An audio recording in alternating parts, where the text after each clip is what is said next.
Love your dogs. Love them. They're not tools. They're not just a dog. Love them. Cheers, Mac. You were one heck of a boy.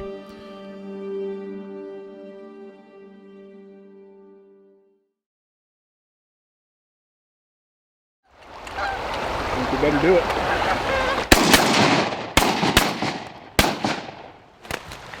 And one not very big dog. And he's old. That's a 77-year-old man out there doing that. Come on, buddy. Come on. Good dog. No, come on. Good boy. Fetch it up. Good boy, Mackinaw. You did great. You did great. An old blind retrieve for an old man. Good dog. Don't know how many more of those we got left, so we enjoy them. My old dog. Mackinaw! Good boy, come on.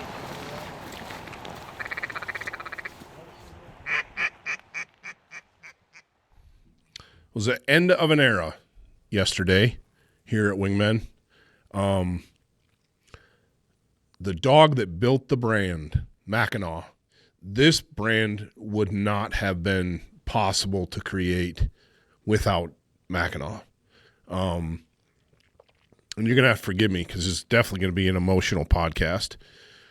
The first things first, cheers, Mac. You were one heck of a boy. I bought Mackinaw when I was single. Just take a bite. And I just met my wife, and had a deposit down. It was time to get another dog, another lab. And I chose Double T British Kennels for the pedigree and for the breeding program that they had at that time. And holy smokes, did I get more than I bargained for with old Mackinaw dog. He's passed on. We put him down yesterday, about the same time.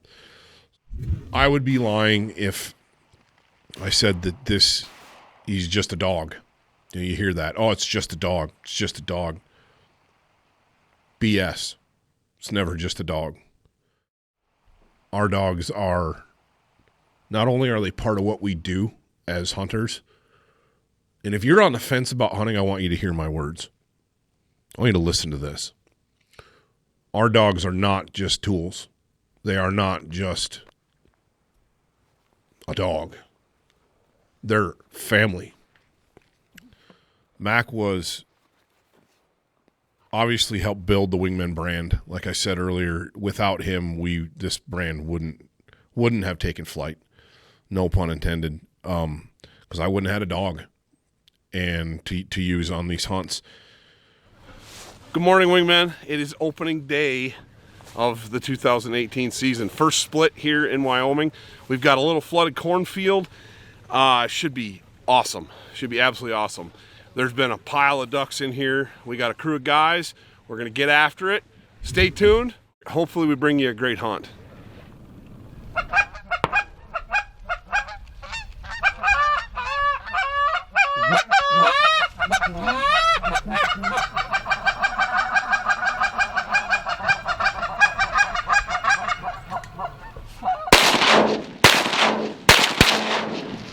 Fetch it up.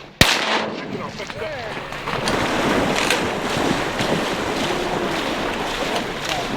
Boy, fetch it up. Good boy. Here. Right here. Here. Give. Good dog. Good dog. First goose of the year is banded, boys. No. My first dog was a little female lab named Josie. That was my first, on my own dog. First dog I ever bought. First dog I ever trained. And I put my heart and soul into training that dog. And she got hit by a car when she was 3. And after that, it was really hard for me to want another dog for a really, really long time. And then when I decided it was time, along came Mackinaw. And he, for the last 12 years, has been a fixture in my life, in our household, in our kids' lives, and in everything we do here for Wingmen.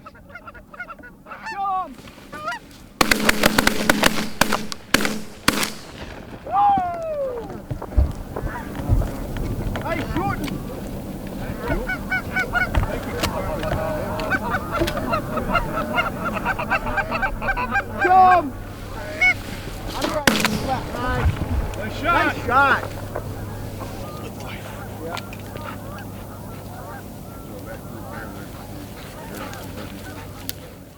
My wife and I sat down yesterday after we put him down. It was time, and I'll get to that in a minute.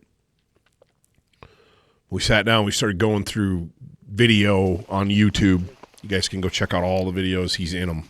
All the older videos, Mackinaw's featured prominently. And going back through my wife's pictures and my pictures yesterday, every photo of my kids, Mackinaw's in them. He's somewhere, especially of my firstborn. The time period between when my oldest daughter, JC, was born and my youngest daughter, Ennis, was born, Mackinaw is literally in every picture of JC. And she's got stuff draped on him. He was her dress-up toy. She dressed him up. She did everything but paint his nails. And I think we might have painted his nails once, or she might have painted his nails once. I don't remember. And think about, as a tribute to Mackinaw, I also want to share some stories you guys have seen, or if you haven't seen, I would encourage you to go to the YouTube channel and find the video called The Goodest Boy or Super Dog, or it's something like that. There's a goose retrieve that he did on a family-style goose hunt. A bunch of us dads from the office got together, and we went on a goose hunt. And we sailed this bird. It was the last bird of the day, and we sailed it. And it died, but it fell dead on top of this large cliff embankment. Do it! Ah, it's a long shot. Oh my goodness. Oh my goodness. They're up on the bank? Yeah. Yes. They're like 40 yards. That's like an 85-yard Black shot. cloud in the full effect. That's like right 130 yards. Black cloud. And I thought, I'm going to send Mac, see if he can get it. I sent him. He swims the river. He gets to this bank, and he's got to work. And he could smell it. By this time, the scent from the bird is wafting over this big, steep embankment. And he's working and working and working and working and working. And he gets up, up, up, up, up. And he gets to the last bit, and it's sheer cliff. It's straight up and down. And he jumps, and he grabs with his front feet, and he does a pull-up. And he pulls himself up on this bank. Get up there! That dog is a bat.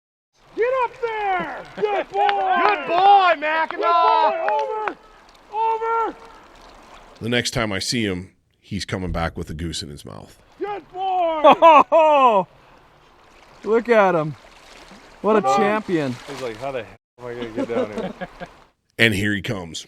Jumps, bails off that little cliff edge, and then works his way down, swims the river, and brings it to me. And this is the last retrieve of 17 retrieves that day.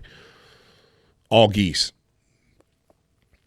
And I mean, everybody was blown away. It's an amazing retrieve. And a lot of us have stories about dogs that do things like that. And because dogs are incredible, they enrich our lives, they add to our lives. And Mackinaw was no exception to that rule. That retrieve is singular in his hunting career, and he did a lot of amazing stuff, but that retrieve stands out the most for me. He went everywhere we did. Camping trips, fishing trips. Dog loved to fish, loved being in the mountains, loved to hunt. We get to hunt these dogs from September to February. Varies accordingly. That's it. September to February. The rest of the year, they're pets. They're part of our families. They don't just live in a crate or live in a kennel. At least I hope they don't. I know Mackinaw didn't. They go everywhere we go when it's possible, when it's feasible. important to do. You know, you shoot the far right, I'll shoot middle, Dan will shoot back. And Yeah. here's your group, here's your group, here's your group. Lie down. Kill him.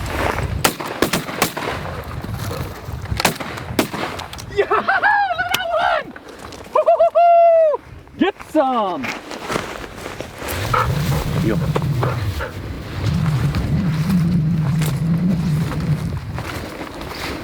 Mackinaw.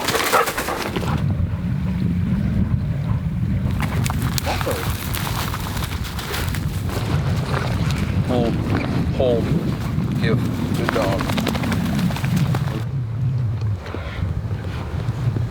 Yeah, you're bloody now.